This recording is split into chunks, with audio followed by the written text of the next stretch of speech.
मैंने उसे फोन किया और मैं बोली, राजू मुझे तुम्हारी बहुत याद आ रही थी, चलो न हम शादी कर लेते हैं।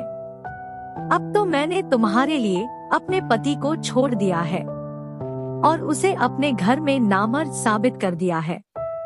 राजू बोला, अरे रीता तुम ये क्या बोल रही हो, मैं भला तुमसे क्यों शादी करूंगा, मैं तो सिर्फ तुम्हारे साथ टाइम पास कर रहा था और मैं भला किसी का जूठन क्यों खाऊं। इस पर मैं बोली, नहीं राजू मेरी शादी जरूर हो गई, लेकिन मैं आज भी मैं। दोस्तों, कहानी में आगे बढ़ने से पहले ऐसे ही और भी इंटरेस्टिंग कहानियाँ सुनने के लिए हमारे चैनल को अभी सब्सक्राइब करो।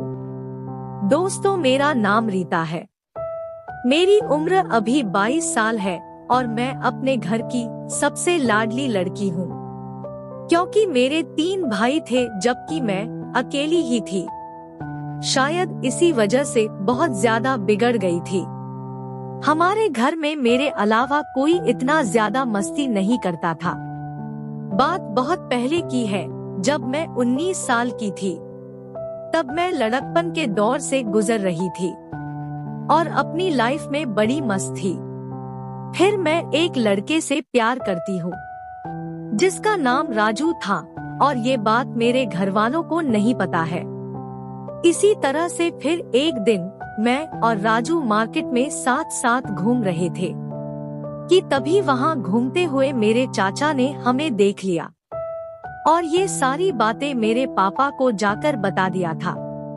उस दिन मैं घर गई तो पापा बोले, किसके साथ घूम रही थी तू? तो मैंने बताया, पापा वो मेरा फ्रेंड है, उसका नाम राजू है, वो बहुत होशियार लड़का है, साथ ही कॉलेज का टॉपर भी है। पापा बोले, तो क्या हुआ, ऐसे ही किसी लड़के के साथ मत घूमते जा। फिर ऐसे ही कुछ और दिन बीतते हैं। फिर से एक दिन मैं और राजू सुपर मार्केट में साथ साथ घूम रहे थे। मैंने सोचा अब यहाँ तो कोई दिक्कत नहीं होगी और वैसे भी मेरे चाचा ज्यादा मॉल वाल जाते हैं नहीं। लेकिन मेरा दुर्दैव था, उस दिन फिर से चाचा ने देख लिया था और फिर से सारी बातें मेरे घर वालों को बताई। तो फिर पापा को कुछ शक हुआ। उस दिन मैं घर गई तो पापा बोले, किसके साथ घूम रही थी तू? तो मैंने बताया, पापा वो मेरा फ्रेंड है, मैं उसे चाहती हूँ और मैं उससे शादी करना चाहती हूँ।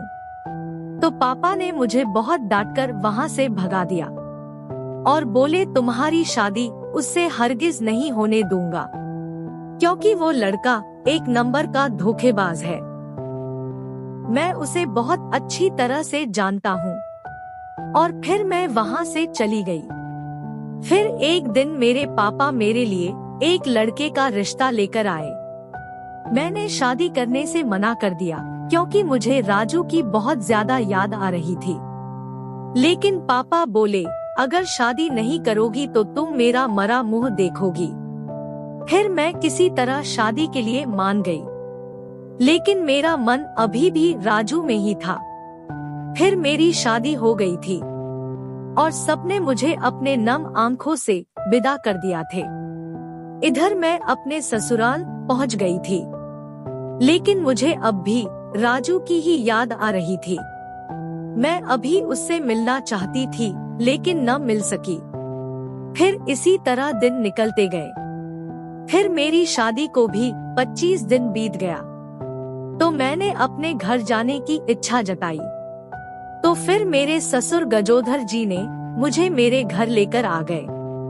फिर मैं घर चली गई थी। फिर यहाँ पर मैं अपने घर वालों से मिली।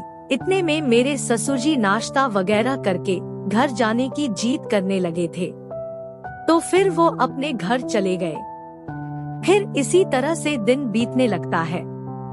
फिर कई दिन बीत जाने के बाद मेरे ससुराल से फोन आया कि बहू को घर भेजवा दीजिए।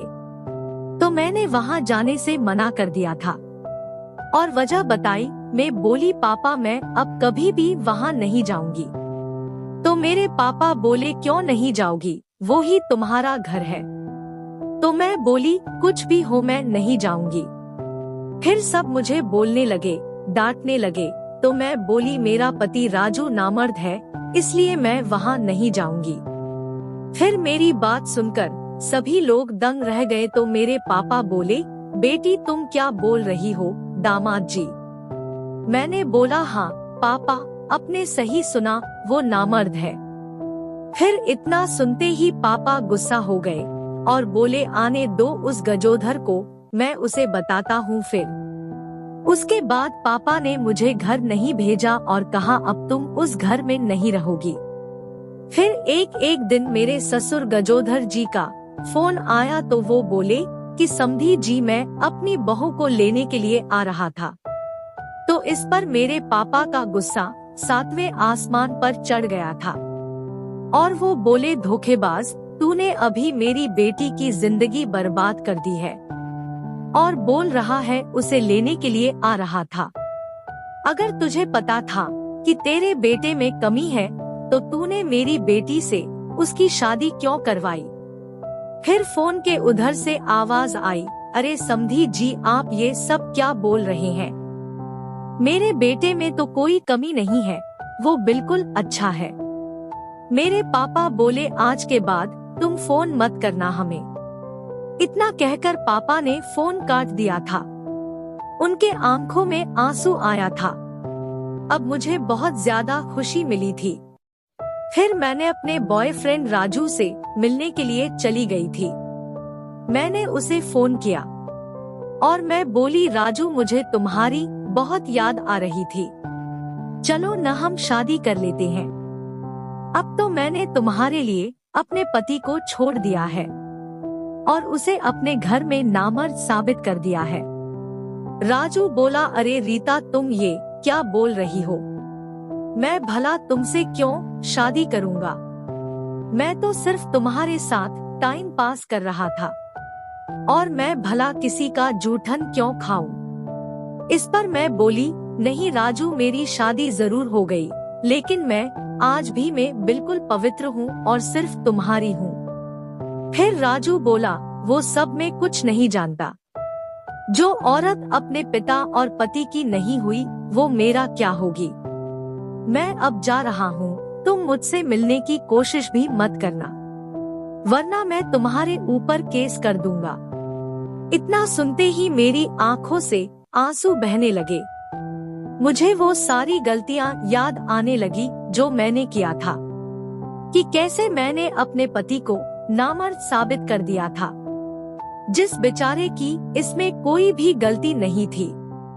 अब मुझे एहसास हो गया था कि मैं बिल्कुल गलत थी। मैं अब राजू को समझ गई थी कि क्यों पापा उसे धोखेबाज बोल रहे थे। फिर मैं तुरंत घर गई और ये सारी बातें अपने पापा को बता दी और बोली पापा मुझे माफ कर दो, पापा मुझे अपने ससुराल जाना है। इस पर पापा ने तुरंत जोर से थप्पड़ मारे और बोले नालायक लड़की, तुझे पता भी है तूने कितनी बड़ी गलती कर दी है। तुमने तो मुझे कहीं का नहीं छोड़ा है। इसमें भला तेरे ससुराल वालों की क्या गलती थी जिन्हें मैंने तेरे कहने पर भला बुरा कहा? क्या वो मुझे कभी माफ नहीं करेंगे? तो फिर मैंने खुद ही अपने ससुर को फोन करके उनसे सारी सच्चाई बता दी थी। मेरे ससुर इस पर बोले कोई बात नहीं बेटा, तुम आ जाओ घर। भला तुम्हें अक्ल तो आ गई। मैं बहुत ज्यादा खुश हुई कि एक ये लोग थे और एक मेरा बॉयफ्रेंड था, जिसके लिए मैंने सब कुछ किया, फिर भी उसने मुझे धोखा दिया था। खैर इन सब बातों को छोड़कर मैं अपने ससुराल चली गई और अपने पति के साथ खुशी खुशी रहने लगी थी। अब मैं अपने पति राजेश जी के साथ बहुत ज्यादा खुश थी। फिर 1 साल बाद मेरे को एक बेटा भी हुआ, जिससे मेरे ससुराल में मेरी और भी इज्जत बढ़ गई थी। इधर मेरे पापा भी बहुत ज्यादा खुश थे। तो दोस्तों, आपकी जिंदगी में कई ऐसी लोग मिलेंगे जो आपके अपने होंगे, लेकिन वो कभी भी आपको धोखा दे सकते हैं, इसलिए उन लोगों से बचकर रहिए। और ऐसे ही रोजाना कहानियाँ सुनने के लिए चैनल को अभी सब्सक्राइब करें। तो दोस्तों, ऐसे ही और भी इंटरेस्टिंग कहानियाँ सुनने के लिए हमारे चैनल को अभी सब्सक्राइब करो और हाँ, वीडियो को लाइक करना मत भूलना। धन्यवाद।